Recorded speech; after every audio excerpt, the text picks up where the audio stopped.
encore une fois, on nous propose confiance dans Moussa Togosa à l'Arabino. Les valeurs RDC, les éléments comme on sait pour la valeur politique de la République démocratique du Congo.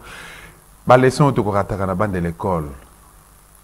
Topé auprès, il y a un abisso à travers votre précieuse émission de valeurs RDC Ndisika, puis topé ça a une occasion à récupérer Kayango. Alors, émission na bisso ezali plus concerné na bailli résistant, il y a République démocratique du Congo. Non seulement bande de diaspora, pe bailli basali na 4 République démocratique du Congo parce que Moussala auto souhaitera et ça le mapon ko libérer totalement mboka na bisso RDC mboka kimbango et ko salema a na RDCP ko salema na RDC pas ba RDC yango omonito disposa émission oyo le valeur RDC pour que e banako préparer la jeunesse montante, non seulement la jeunesse montante na biso ba tout s'engagea pour na combat libération mboka na biso République démocratique du Congo. Lelo mona mboka Etienne Tshisekedi ya Mulumba a s'engager pour na ko attribuer et pas ba RDC ba carte d'identité 26 ans après venir à Afdel Kassi. Papa Honoré Mbana Zamboko Atumba Atikali Kimiate apesi point de vue na mabatali ba carte d'électeur sans plus tarder tout landa ensemble message c'est parti. Likambo oyo tali carte d'identité ndenge bobengi ngai lelo poto solo la likolo na yango ezali problème moko monene oyebi identification ya peuple carte d'identité o bapesaka bino wana ezali eloko moke c'est l'aboutissement eloko ezali important oyo tuni na nga nalingi natalisa na bino bana ya Congo ezali oyo ezali derrière carte d'identité importance ya mosala oyo esalemaka po te tokóma na étape ya kopesa bino carte d'identité kopesa peuple carte d'identité ezali opération oyo ya suka mais oyo ezali monene ezali mosala moye mosalemaka avant babanda kopesa peuple carte d'identité. Oyebi importance ya identification ya peuple ezali monene. Libale kinangai peuple congolais azeko keba na likambo wana te parce que ba cadre politique congolais bazeko comprendre importance wana te. Omoni na 1900 na mois de mai 1997 tango ba Rwandais ba kamati ville ya Kinshasa.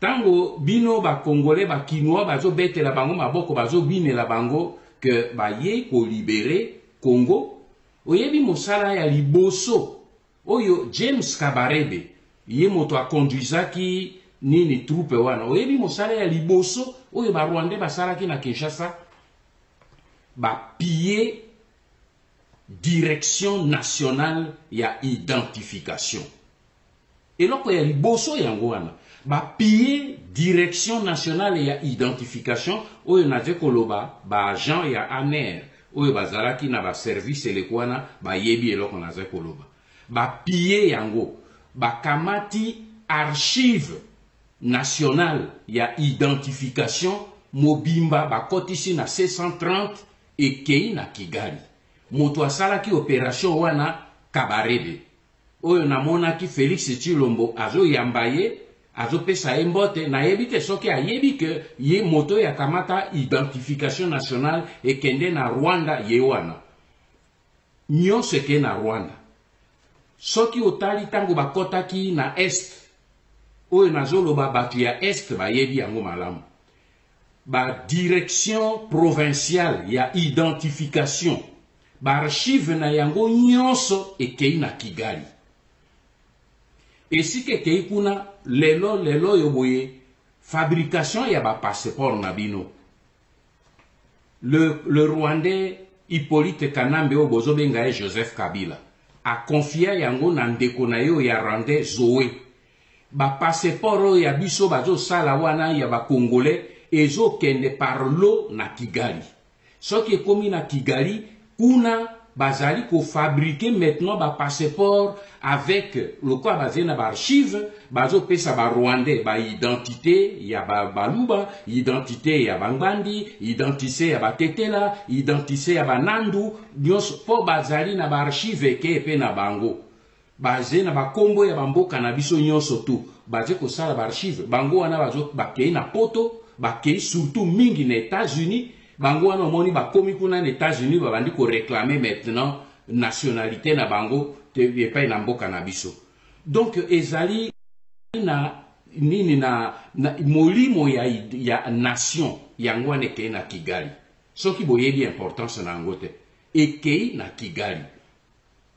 Et eloko nini esalemi encore na 2006 na 2011 na 2018 ba élection esalemi wana nyonso des millions de Rwandais bakoti na mboka na biso bayaki bazwi ba carte d'électeur po bazwi yango sur base de quoi libita zéro kaka baye nga aza Zairo nga aza Congolais bapesi nga naza Congolais bapesi bato wana nyonso baye des millions de Rwandais oyo baze na est na biso eloko naze koloba bana ya est ya République bayebi bazolela yango mingi epai na ngai bazwi ba identité tobimiselaki bino na 2006 na 2011 tobimiselaki bino ba preuve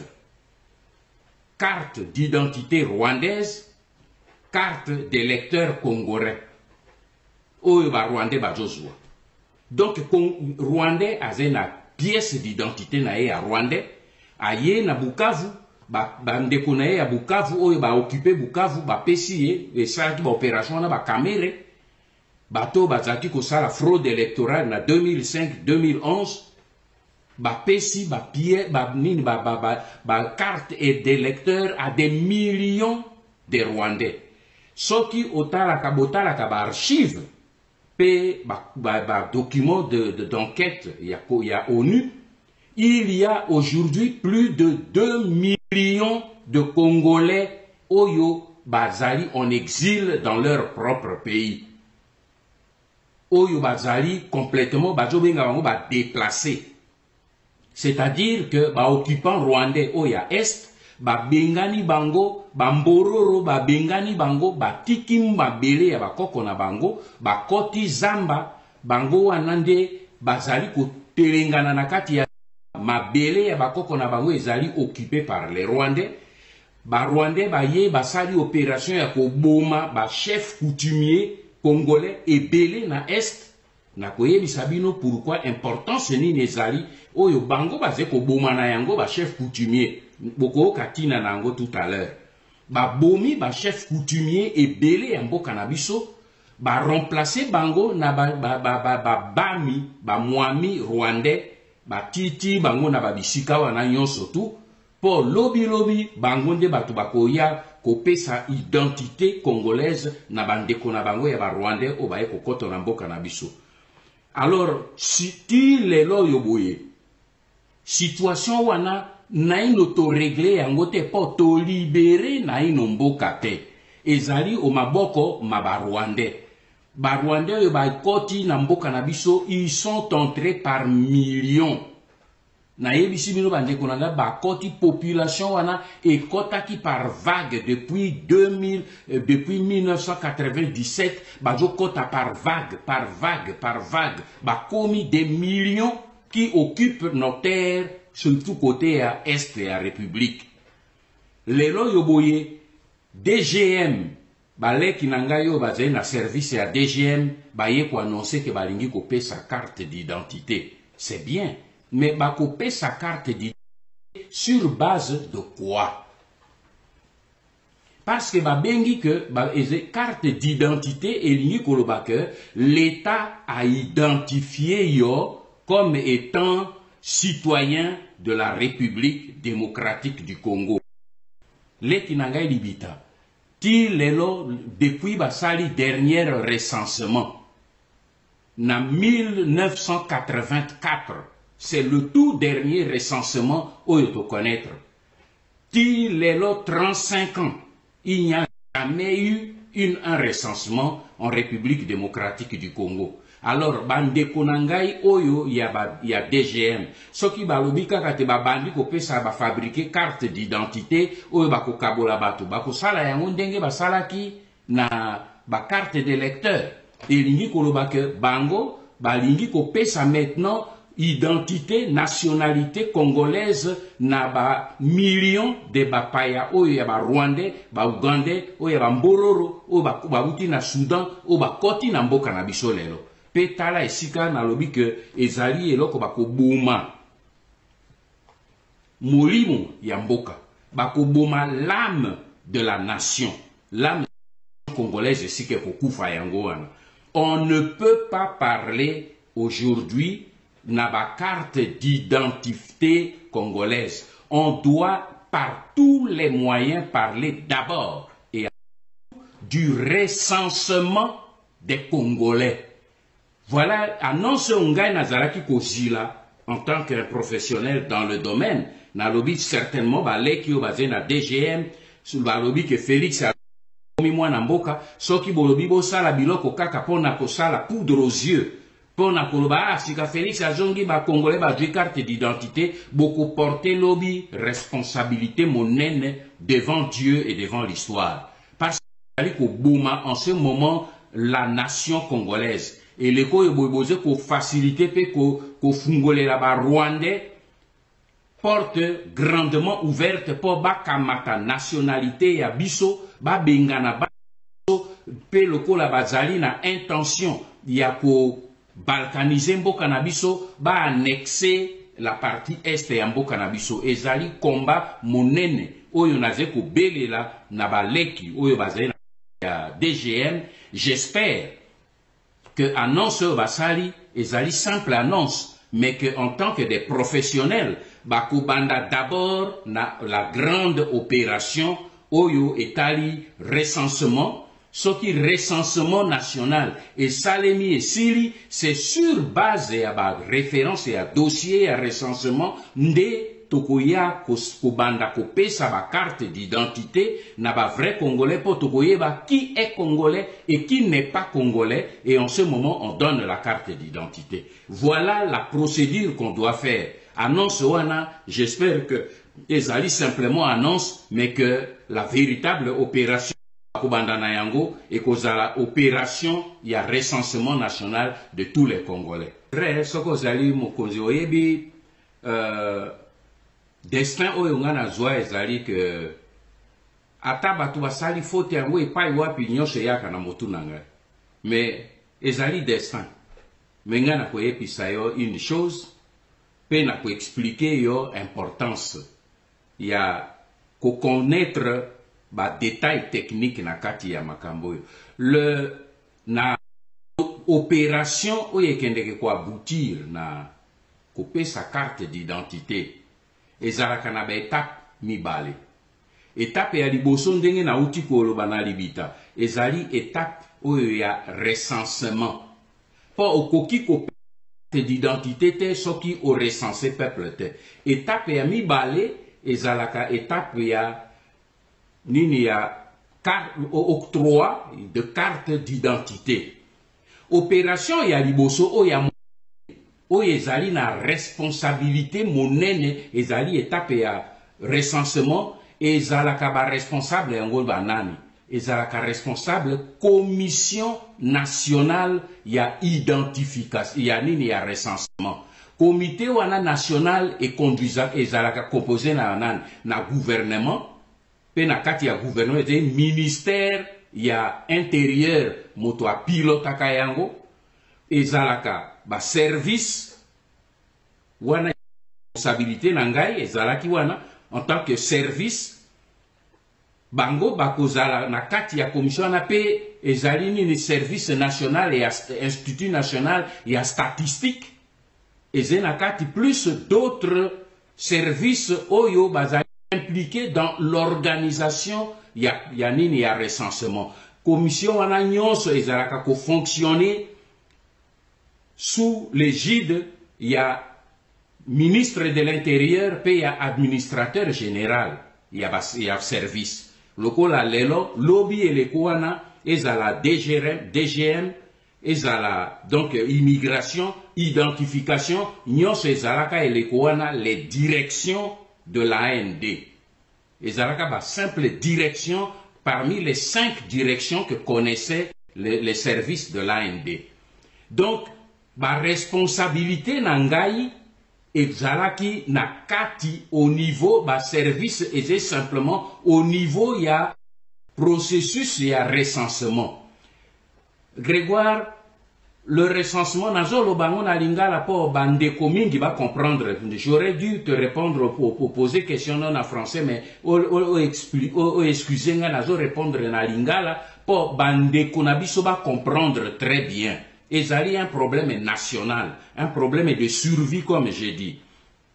Il faut vous comprendre, Nambo Kanabiso, dans ce domaine de recensement, qu'est-ce qui a été fait? De connaître 3 grandes étapes au niveau du recensement. Première étape, Ezalaki entre années, na époque coloniale, avant l'indépendance, 1955-1957, wana basalaki nini seki babengaka ba belge basalaki enquête démographique sur base à sondage, c'est-à-dire que ezali recensement exhaustif des enquête démographique, une enquête démographique sur base à sondage, ezali simplement 1/10 de la population a été réellement recensé, donc ezali bakui lokola ba échantillon par région, par province, puis après na système statistique ba sali projection. Ça c'est la première opération. Depuis Tozouaki indépendance en 1960, la première opération, il y a recensement national et salimaki en 1970. Ou on a basalaki simplement le recensement administratif. Beaucoup comprendre, n'a pas expliqué en gros. Depuis 1970, tant basalaki recensement administratif, c'est sur base de ça que Deuxième République bayaki ko émettre ba carte pour citoyens.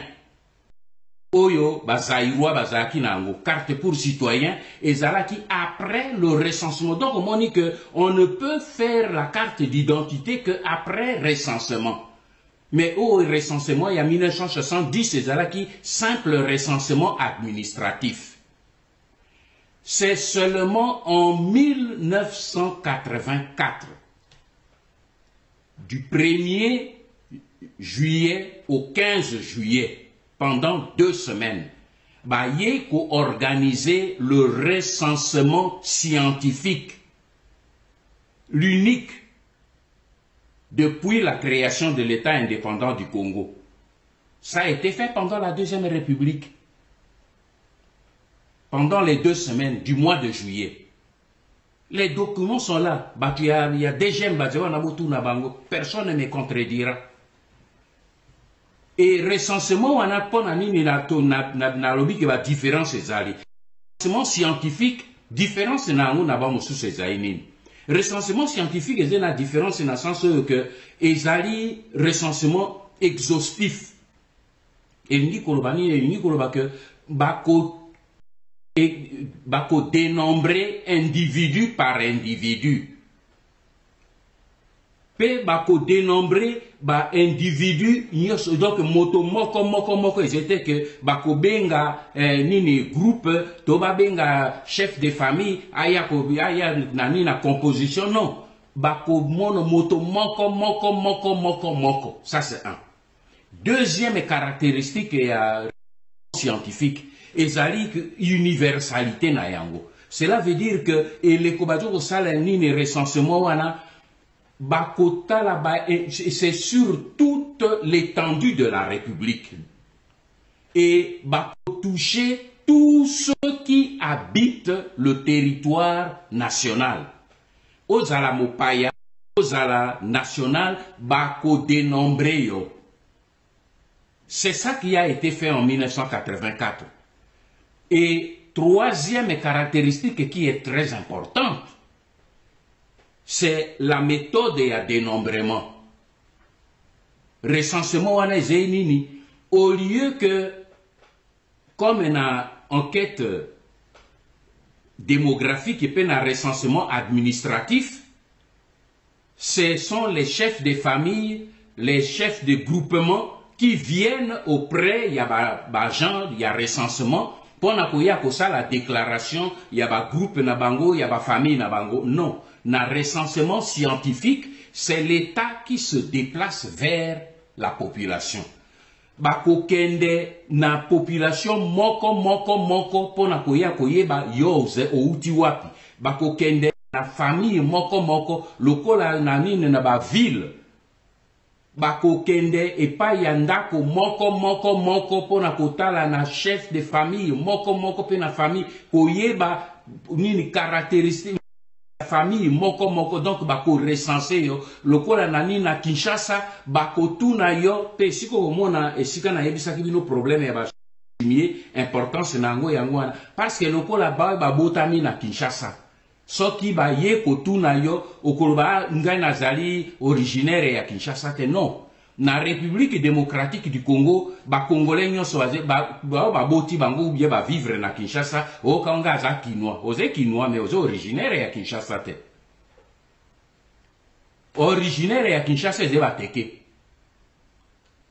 bango nde bakoko na bango bazalaka na mabele ya Kinshasa eux ils sont originaires de Kinshasa na recensement soki batuni ngai okomono na livre na ngai balobi obotami wapi na Lisala mais Lisala ezali origine na ngai te bakota origine na yo esika tata no auta wapi tata na nga auta na Abuzi mboka na yo nini Mbondo mais na botami na Lisala mais bako situer yo epai yo outi pe ba yo basali en même temps recensement o ete ko sale makuna ba yo basali yango par exemple na Kinshasa bakotinda fiche na ngai ekei na région ya Équateur esika ba recensement yo ya Équateur po ba vérifier bato yo bakendeki ko sala enquête na Abuzi o basala kinini kuna bakotuna bango babi oyebi est-ce que motumoko na mboka na bino bozaki na motumoko nzambo c'est mon père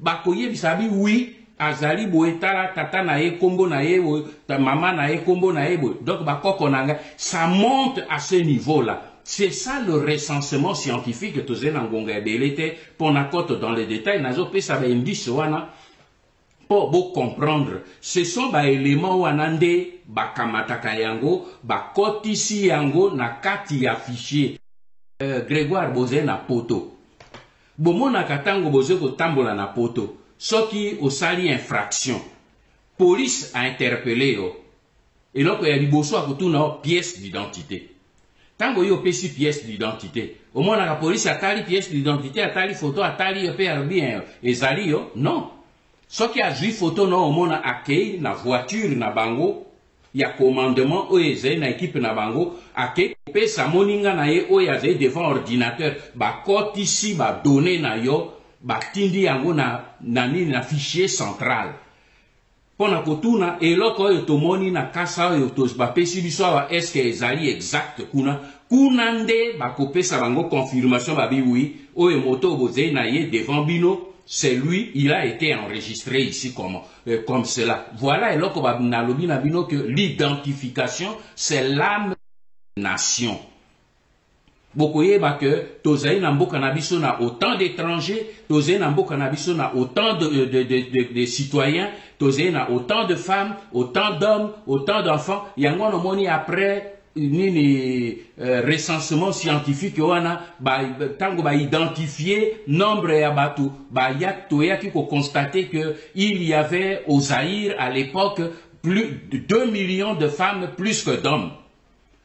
Un musicien na kanisita boule a yembaki kutu 2 millions de femmes baleki mibali na ebele et utaki na recensement scientifique. Donc recensement wana biso to salaki yango et Moussa les Araki bouclé. C'est seulement en 1986 que le gouvernement,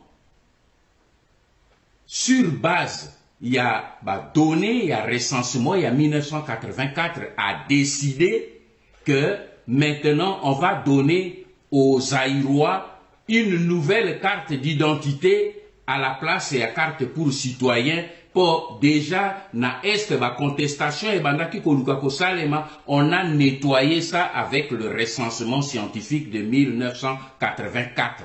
Pour te baper ça maintenant, ba Zaïrois, Congolais, ba carte d'identité. Alors cette opération-là, où il va décider pour ba pesa ba carte d'identité, et ça qui est sous responsabilité en gaïté, en tant que mounine responsable de service, et ça la kayango, le ministère de l'Intérieur. Ministère de l'Intérieur ndi akosala yango, mais ba fiche nyonso oyo ezokene na ministère de l'Intérieur pour ebima.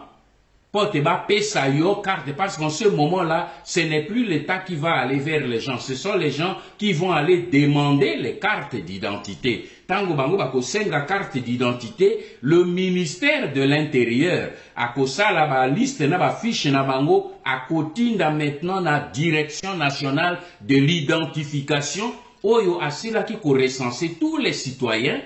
Bien maintenant à confirmer dans le ministère de l'Intérieur, c'est exact, moto ya sengi mini carte d'identité, pesa ye yango parce que zali conforme. Et là, c'était mon rôle en tant qu'administrateur général de dire OK ou bien non.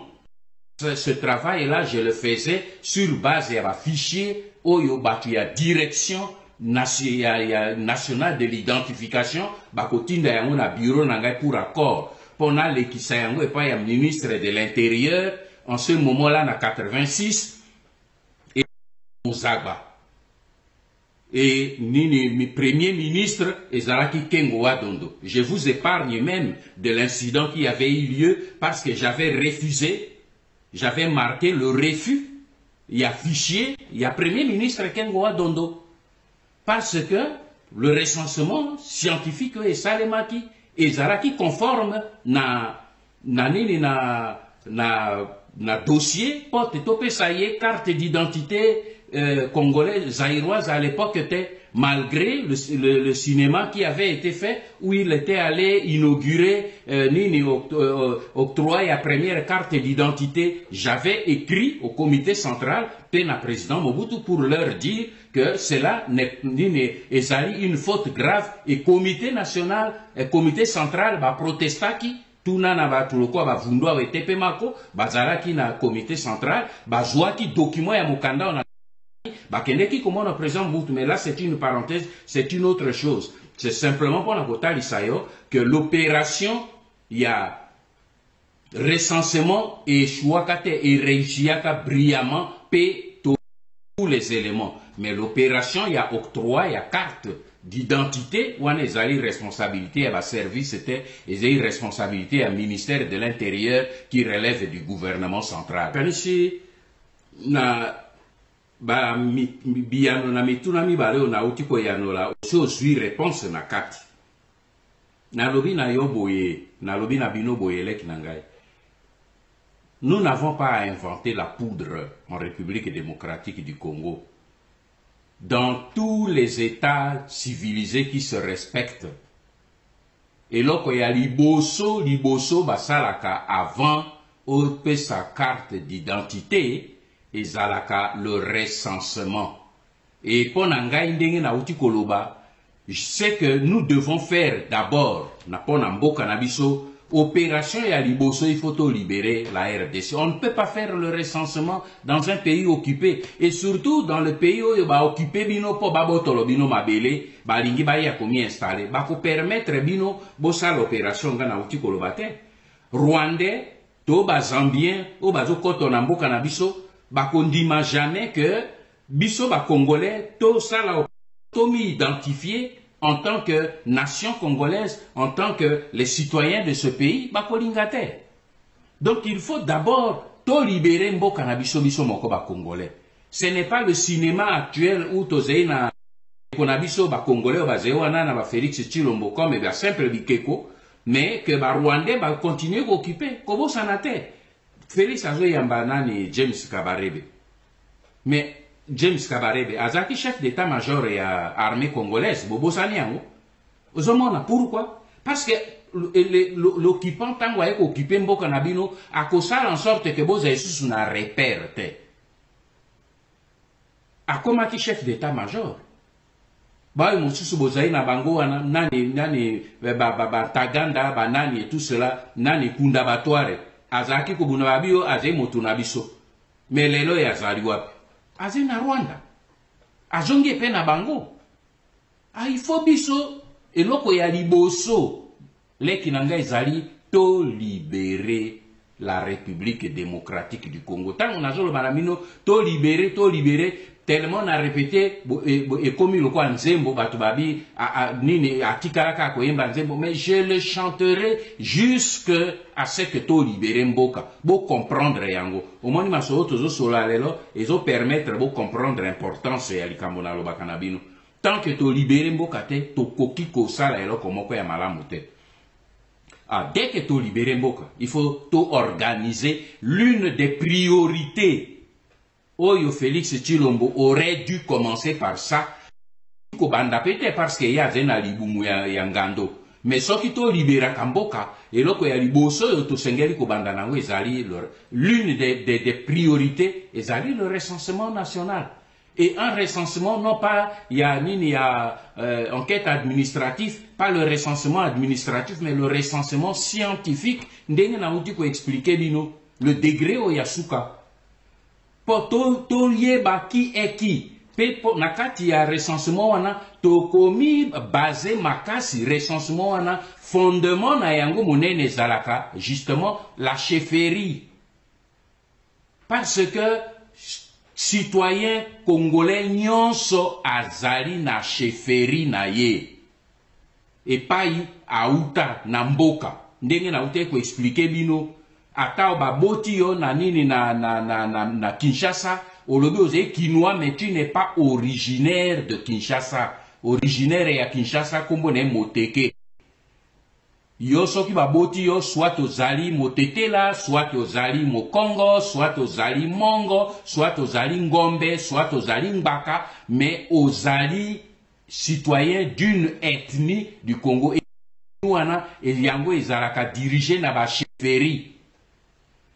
Alors, pour na kosala mosala mona, il faut que ba chef coutumier bazala impliqué dans le processus et y a recensement wana. Pour quand y a intérieur kuna bakozwa chef coutumier bako kendenaye village par village parce que chef coutumier ayebi batonaye nyonso. Akolo awa famille ya Songolo, awa famille ya Pakala, tata na yetel, koko na yetel, bazaka na mémoire parce que batu wana bazaka batu ya baligné, ba famille wana kitaka na baligné. Donc bangonde batu bako sala tokomi appuyer likolo na bango po ezala na est kuna ndenge bakotiseli biso ba Rwandais ebele.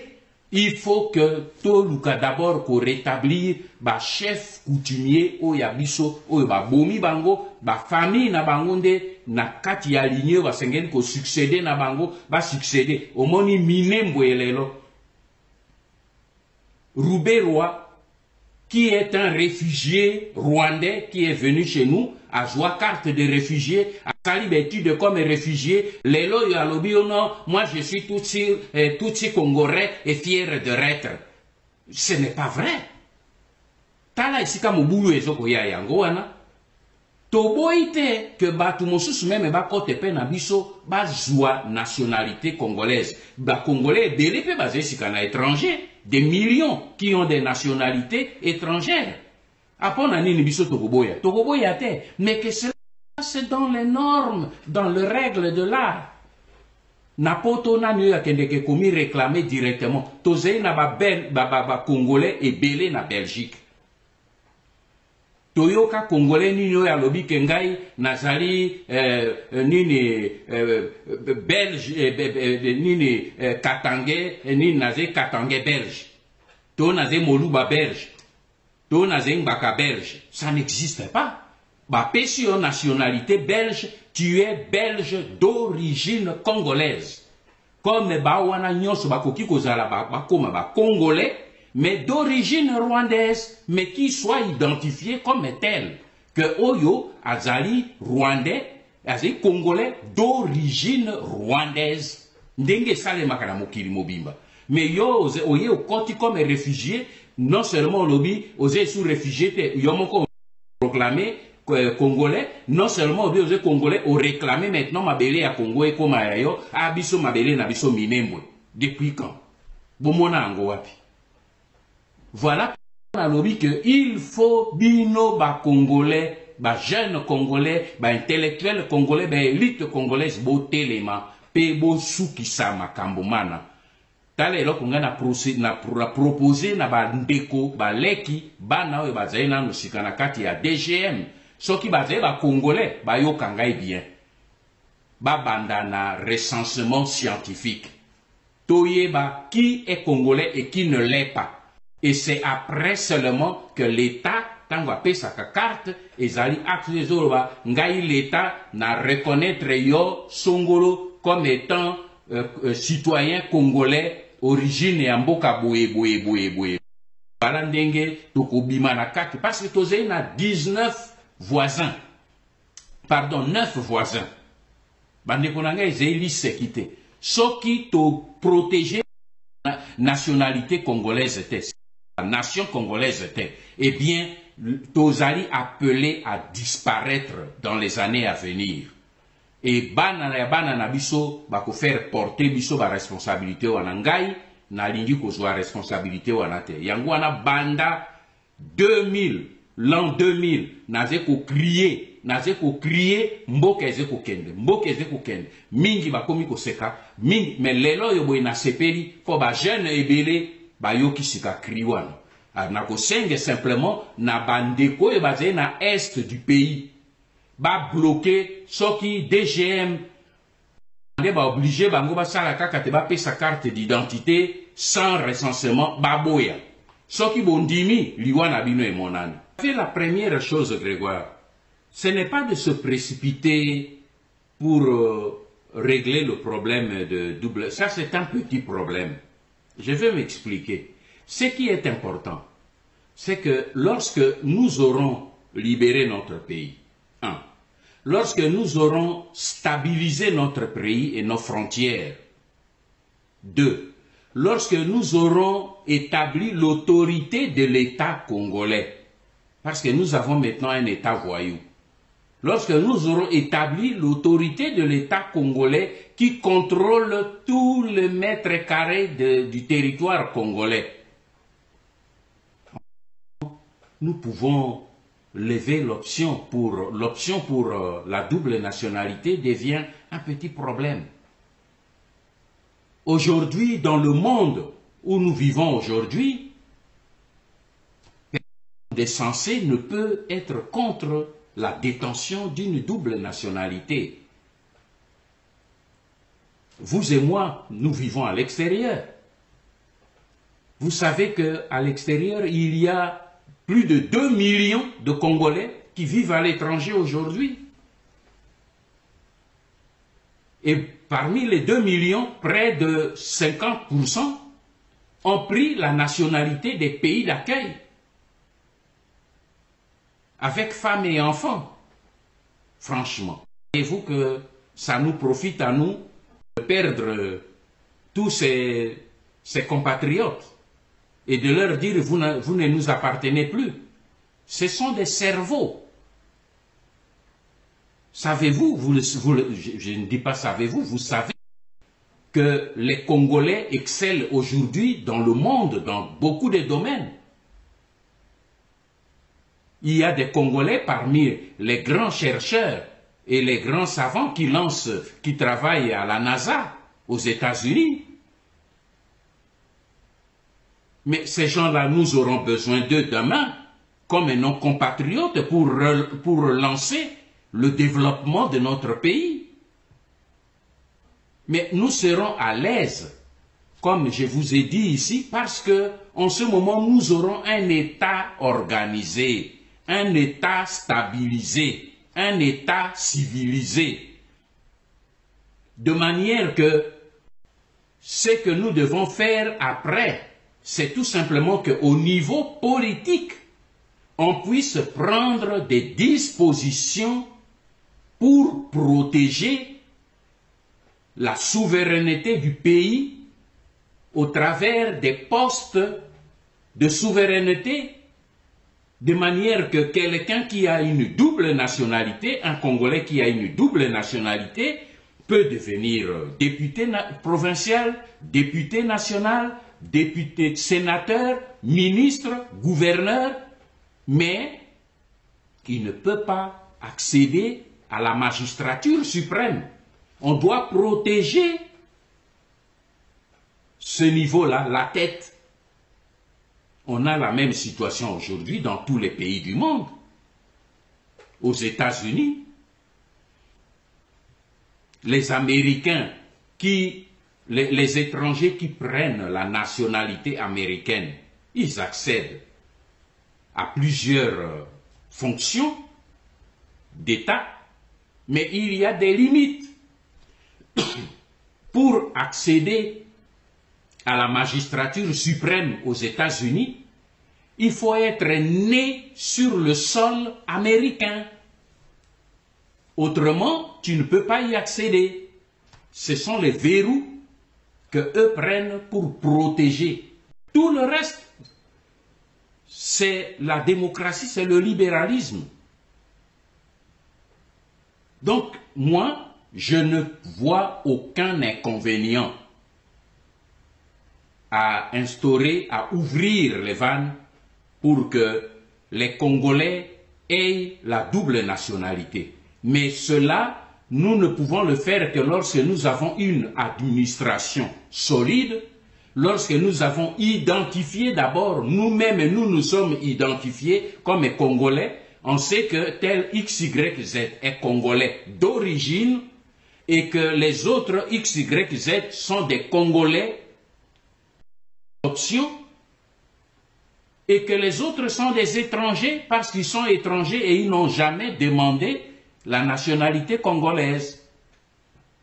Mais lorsque un individu, un frère vous dit, celui-là, sa maman fut la bonne de mes parents et sa maman est zambienne, et notre papa est étranger, et il se présente comme Congolais, son propre a déjà témoigné qu'il est zambien. Donc sa maman a le sang zambien, son père a le sang étranger, et lui, il dit, il est Congolais, et on ne voit nulle part dans les archives de l'État la procédure par laquelle il a sollicité la nation congolaise. Wana babengi yango wenze. Biso tozali ekunde te. Soki mboka na biso ekunde, batu babundi bitumba kuna ale ba musu basopani ba ye pe na biso, lobi babi biso komi ba Congolais, pesa biso mabeye na bino biso botoli mabeye. Non. Et sûr. Voilà la différence. Double nationalité, c'est problème. Mais toza d'abord biso moko identifié. Soki biso moko tomi identifié, toyebi ba catégorie nyonso tu koyeba komi fungola pour que bandeko ya biso oyo balingi kokoma ba étranger bazwa ba nationalité étrangère bakoki kozwa mais ba conserver nationalité congolaise na bango. Moi je suis pour cette option là parce que je crois que aujourd'hui la culturation c'est ça qui enrichit une nation.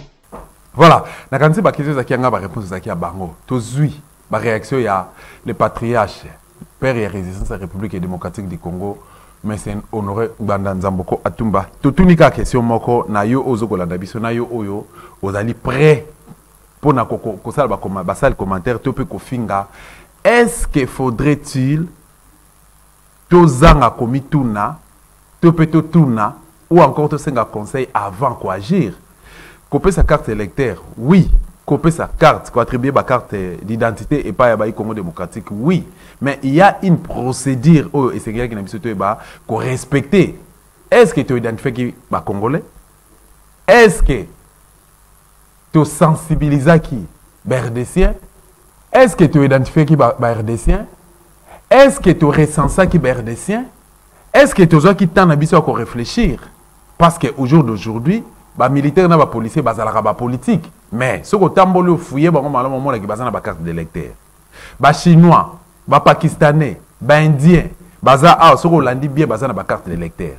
Les Rwandais, les Burundais, les Ougandais, les Angolais, la carte d'électeur. Garde-fou nini, oyo, le Congo démocratique, en place pour que Batouana va bénéficier de la carte d'électeur. Parce que la carte d'électeur, ils ont servi mission lelo pour la carte d'identité. Mais la carte d'identité, na disposition ya RDC lelo.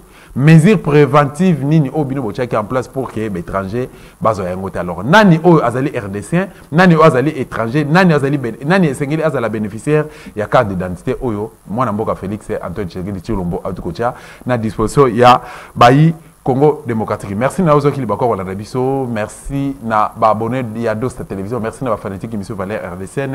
Ba commentaire na bino vous allez toujours les bienvenus. Te remercie l'équipe technique de ce parabiso, merci na Bruno Nzinga, merci na bino Stokutana bino lokaso mususu.